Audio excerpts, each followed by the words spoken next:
কইছি না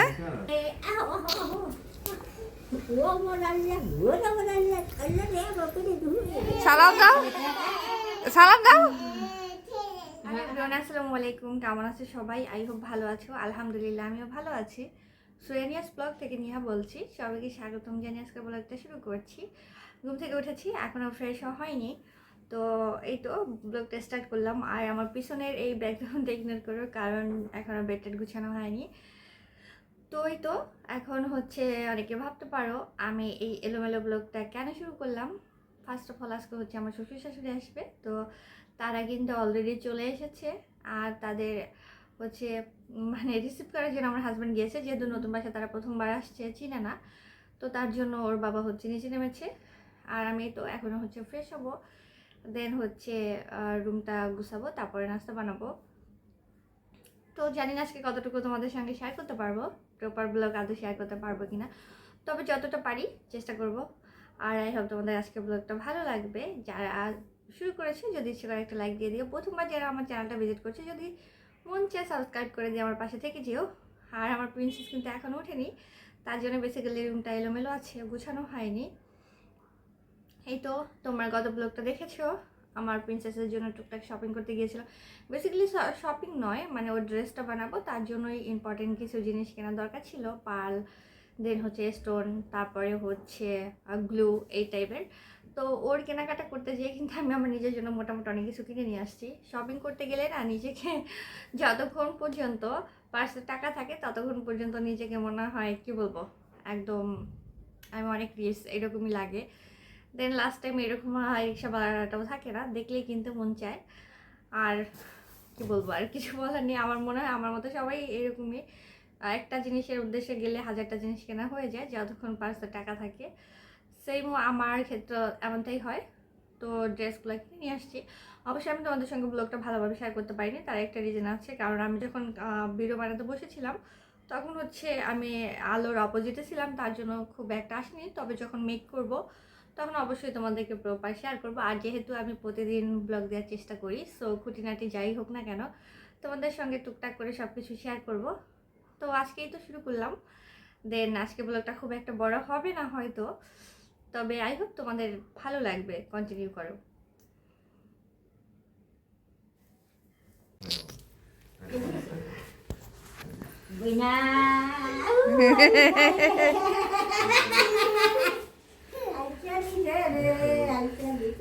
কইছি না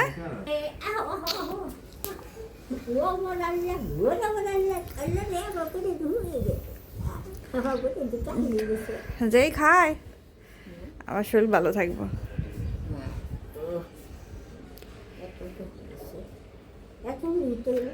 খায় কিছু, কিচ্ছু খায় না, সুগার বানা কি হবো। সালাম দাও সালাম দাও সালাম গাল মিলাই, বুঝছো? আম্মু লাগে আমরা আমরা কালা যাইনি মিলাইতেছে। হ্যাঁ গালটা দইরা মিলায়।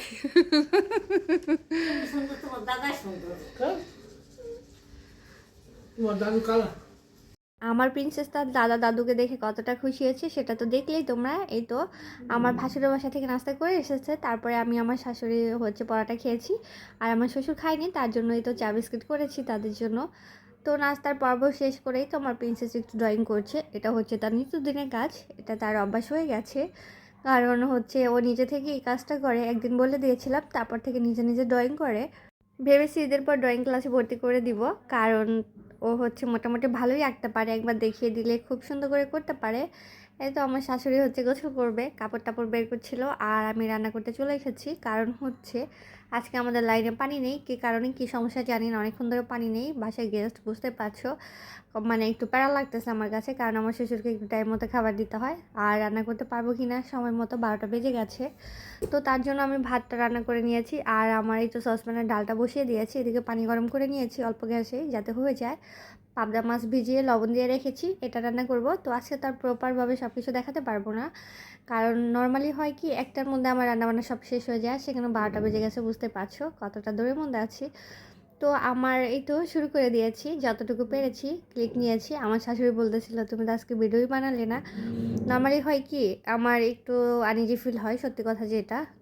এই জন্য আমার বাসায় কেউ আসলে তাদের পারমিশন ছাড়া বা ভিডিও করাই হয় না। তো আমার শাশুড়ি নিজ থেকে বলতেছিল, আর আমার ভিডিও করাতে তার কিন্তু বিন্দুমাত্র আপত্তি নেই, সে আর আমাকে উৎসাহিত করে। তো এই তো একটু একটু করে ক্লিপ নিচ্ছিলাম, কারণ ভিডিও করতে গেলে কিন্তু অনেকটা সময়ের ব্যাপার, আর অনেকটা সময় লেগে যাবে। তার জন্য আর কি প্রপারভাবে তোমাদের কিছুই দেখানো হবে না আজকে। পাবদা মাছটা ভুনা করব, তার জন্য মানে এই চুলাতে যতটুকু গ্যাস আছে তার মধ্যে বসিয়ে দিয়েছি যে পেঁয়াজটা আপাতত নরম হতে থাকুক, কারণ একটা চুলার মধ্যে রান্না করতে কিন্তু সময় লাগে। এদিকেই তো মাছটা ভাজা হয়েছে, আরও কিছু বাকি আছে, সেগুলো ভাজছি। বাকি কাজগুলো আমি অফ ক্যামেরায় করে নিয়েছি। পাবদা মাছ ভুনা করেছি, ডাল আর হচ্ছে মিক্সড সবজি আছে। আজকে দুপুরে এটাই ছিল, কারণ হচ্ছে লেট হয়ে যাচ্ছিলো 1:30টার মধ্যে। তারপর 1:20 বেজে গেছে রান্না কমপ্লিট করতে করতে। তো 1:30টার মধ্যে আমার শ্বশুর শাশুড়িকে খাবারও দিয়ে দিয়েছি। রাতেরবেলা হচ্ছে মাংস টাংস যা করার করবো। তো মাঝে মধ্যে না দেখা যায় কি, মন মতো আসলে সব কিছু করা যায় না। আর ইচ্ছা থাকলে উপায় হয় নাই, যে আজকে যেমন পানি ছিল না, একটু মানে কি বলবো, একটু বিড়ম্বনায় পড়তে হয়েছে। তো খাবার দিয়ে দিয়েছি, কারণ আমার শ্বশুর হচ্ছে নামাজ পড়েই সে খেতে বসে, এটা আমি জানি খুব ভালো করেই। তো এটার জন্য এই তো আমার হেল্পিং হ্যান্ড আছে, উনি হচ্ছে ঘর মুছতেছে। তো আমি বললাম আপনি আপনার কাজ করেন, আমি তাদের খাবার দিয়ে দিই, নাহলে লেট হয়ে যাবে, বাকি কাজ আমি পরে করে নিব। তো একটা ব্যাপার হয় কি, আমি দেখেছি অনেক ফ্যামিলিতে যেটা হয়, শ্বশুর শাশুড়িরা অনেক বেশি কি বলবো, একটা রুলসের মধ্যে রাখে ভিডিও করা যাবে না, এটা সেটা অনেক আপুদের থেকেই শুনি। তারা শাশুড়িরা আসলে একদমই ভিডিও করে না বা দিতে পারে না, বা দেখা যায় তারা পছন্দ করে না, তাদের চ্যানেল বন্ধ করে দিতে হয়, প্রবলেম থাকে। বাট আমার ক্ষেত্রে কিন্তু ব্যাপারটা একদম টোটালি অন্যরকম, কারণ আমার শ্বশুর শাশুড়ির বিন্দুমাত্র আপত্তি নেই। আমি তার অবাক হয়েছি যখন আমার শাশুড়ি বলতেছিল আজকে তো তুমি কোনো ভিডিওই করলে না, তো দিবে না ভিডিও। তো আমার তো জাস্ট একটু অবাকই হয়েছিলাম সত্যি কথা বলতে। তো বললাম ঠিক আছে, আমি হালকা পাতলা যতটুকু ক্লিপ নিতে পারি ততটুকুই শেয়ার করব।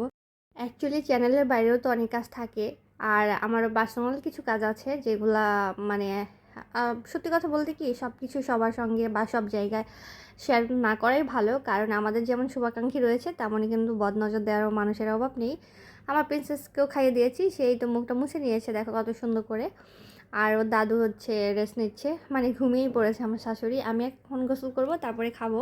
মোটামুটি সব কাজ গুছিয়ে নিয়েছি। তো এখন দেখা যায় আর তেমন কোনো কাজ নেই, মানে আমার এক্সট্রা প্রচুর কাজ রয়েছে, বাট মানে এই তো খাওয়া দাওয়ার পর্বটা আর কি শেষ। একটা পার্সেল এসেছিলো, সেটাকে আনপ্যাক করছি, কারণ আমার অনেক দিন ধরে হচ্ছে কুমড়ার বড়ি খেতে মন চাচ্ছিল। সামনে যেহেতু রোজা চলে আসছে, তো 1 কেজি অর্ডার দিয়েছিলাম। প্রথমবার কিন্তু অনলাইন থেকে কিনেছি, এর আগে 2-3বার নিউ মার্কেট থেকে আমি কিনেছি, বাট সেটা আমার কি বলবো মন মতো হয়নি, ফ্লেভারটা একদমই ভালো লাগেনি। এই জন্য ভাবলাম একটু অর্গানিকটাই নিই, যারা একটু অর্গানিক মানে এটা নিয়ে কাজ করে। দেন মনে হলো এই পেজটা বা রিভিউগুলো খুব ভালো ভালো ছিল, তার জন্য অর্ডার দিয়েছি। এই তো খুলি, বাকিটা দেখা যাক কেমন আছে। তবে কুমড়ার বড়িগুলো দেখে ফ্রেশই মনে হচ্ছিলো। একটা দুঃখজনক ব্যাপার হচ্ছে অনেক ভাঙা ছিল, 1 কেজির মধ্যে প্রায় হাফ কেজি পরিমাণ ভাঙাই ছিল। তো ওদের আমি নক দেওয়ার পরে ওরাও অনেক দুঃখ প্রকাশ করেছে যে আপু আমরা তো ভাঙা দিই না, হয়তো বা 2-4টা ভাঙতে পারে, কারণ যেহেতু মানে কুরিয়ারে দেয়া হয়, তবে এর বেশি তো ভাঙার কথা না। যাই হোক, এটা আমার ব্যাড লাক। ওদের আমি ছবিও শেয়ার করেছিলাম। তো আসলে কিছু করার নেই, মাঝে মধ্যে এরকম আনফর্চুনেটলি অনেক কিছুই ঘটে যায়। তো আমি প্রথমে বলেছিলাম যে আমাকে ফ্রেশ জিনিসটা দিবেন, যাতে আমি বারবার আপনাদের হচ্ছে রিপিট কাস্টমার হতে পারি, কারণ এই খাবারটা আমার অনেক পছন্দের। তো ওরা আমাকে বললো যে আপু আপনি টেস্ট করে দেখেন আগে আপনার কাছে কেমন লাগে। এটা আসলে আমাদের জন্য খুবই খারাপ মানে একটা ব্যাপার যে এতটা ভাঙা ছিল। এটা নর্মালি হয় কি 2-4টা কয়েক কিছু ভাঙা থাকবে, এটা আমিও জানি, বাট এটা অনেক বেশি ছিল। এই তো বাবল পেপারটা নিয়ে আমার বেবি হচ্ছে শুরু করে দিয়েছে এটা ফাটানো। এই কাজটা ছোটোবেলা আমিও করতাম, এখন আমার বাচ্চা করছে। তো দেখা যাক, হাতে পেয়েছি রান্না করে, তারপরে হচ্ছে মানে খেলে বুঝতে পারবো আসলে এটা ফ্লেভারটা কেমন বা কেমন হয়েছে। তবে আপাতত দেখে বা এটার স্মেলটা নিয়ে আমার কাছে ফ্রেশই লেগেছে। তো এই তো আজকে আর তেমন কিছুই করবো না, কারণ হচ্ছে রাতের বেলা মুরগি রান্না করব। কেটে নিয়েছি সব কিছু, সেইগুলো তোমাদের সঙ্গে শেয়ার করছি না, কারণ ভিডিও করিনি। রাতের বেলার জন্য হচ্ছে মুরগি রান্না করেছি, বেগুন ভেজেছি আর ভর্তা বানিয়েছি। বানিয়েছি বলতে হচ্ছে সব কিছু কমপ্লিট করাই আছে, মাংসটা হচ্ছে আর কি চুলায়। আর এই তো এরই মধ্যে পার্সেলটা আসছে, তাই তোমাদের সঙ্গে এটা একটু শেয়ার করলাম। তাছাড়া আমার বোনের হাজবেন্ডও বাইকে অ্যাক্সিডেন্ট করেছে, এটা খুবই দুঃখজনক। এগুলোর জন্য মনটা খারাপ ছিল, তার জন্য অনেকটা ভিডিও করা হয়নি বলতে পারো। তো এখনও ওকে দেখতে যাওয়ার সময় পাইনি, তবে ভেরি সুন যাবো। আজকে এই পর্যন্তই, সবাই ভালো থেকো, আল্লাহ হাফেজ।